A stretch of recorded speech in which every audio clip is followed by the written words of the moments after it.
In the wee hours of morning of 7 September, adults and children woke up to be a part of a historic event. The Indian Space and Research Organization, fondly called ISRO, was about to see their project Chandrayaan 2 touch ground, moon ground. The famed Vikram lander was the heart of this landmark moment. Each one of us waited with a bated breath as news and media agencies continued their coverage in frenzy. It was to be a victory for all Indians. But what the hell?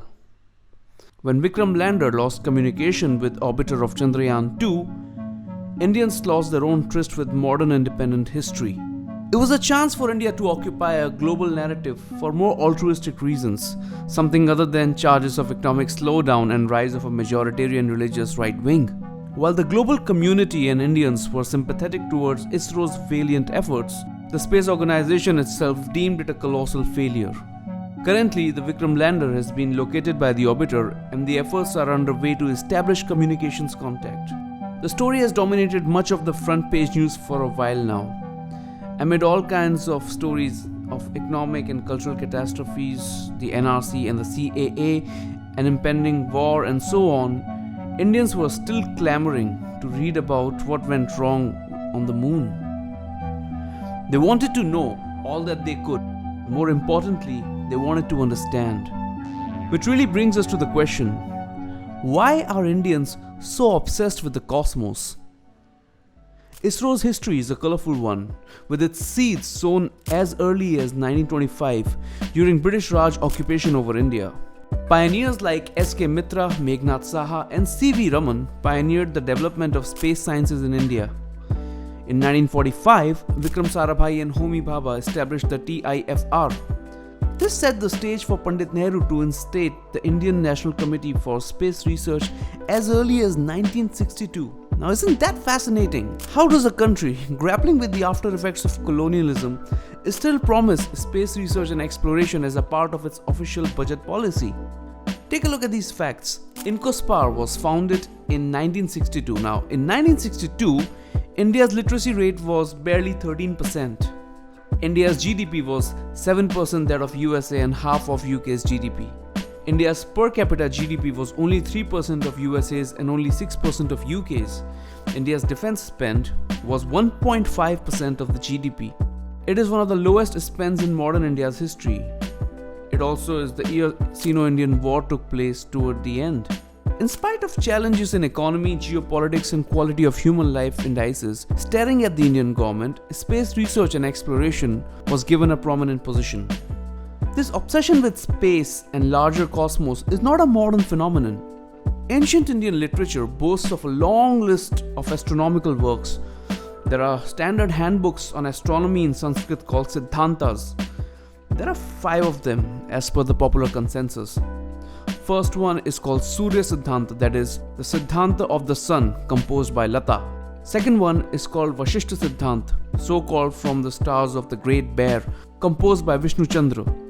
Third one is called Polisa Siddhanta, so called from Polisa, the Greek from the city of Saintra, which I suppose to be Alexandra, composed by Polisa. Fourth, Romika Siddhanta, so called from Rum, that is the subjects of Roman Empire, composed by Shishena.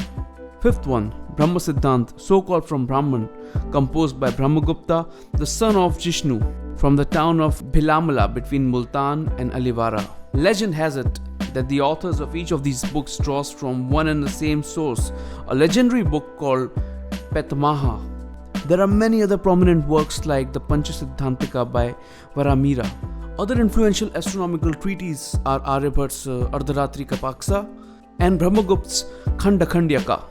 There are lesser works like Karnas and the Tantras which deal with speculation and not just hard science and mathematics. In those days, an astronomer needed to be well versed in mathematics, physical sciences, and even astrology. This unique blend of hard facts and softer faiths fascinated many intellectual stalwarts from abroad like Abu al-Biruni, who accompanied Muhammad of Ghazni in the conquest of Punjab. Major portions of his kitab Tarikh-e-Hind are dedicated to essays on Indian astronomy and astrology, mathematics and physical sciences. If anything, this obsession with the cosmos has always been ingrained in Indian culture's DNA. We believe The reason for this could be the pantheistic underpinnings of each of the 6 schools of Indian philosophy when it comes to the relation between the self or the Atma and the highest universal principle in reality or the Brahman. Most schools of philosophy stemming from subcontinent propagate non-duality at their core. This advocates that Atma and Brahman are the same. This is articulated in the great Mahavakyas of Sanskrit in logical sequence as follows. Prajnanam Brahma, knowledge of Brahma is ultimate wisdom. I am Atma Brahma, this Atma is Brahman. Tat Tatvam Asi, you are that. Aham Brahmasmi, I am Brahman or I am divine.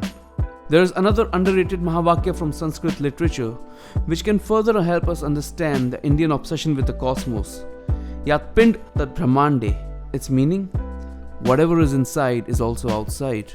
Or, what is in the smaller is also in the greater.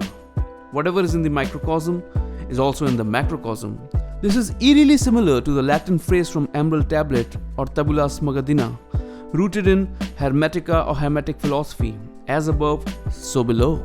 It is also similar to Lord's Prayer in the New Testament from Matthew chapter 6 verse 10. Our Father in heaven, reveal who you are. Set the world right. Do what's best on earth as it is in heaven. For the Indian cultural mind, the nirvana is in attaining the knowledge of Brahman by delving deep within one's soul and understanding the eternal nature of our being. Knowledge of the microcosmic universe within us and the macrocosmic universe out there is of paramount importance.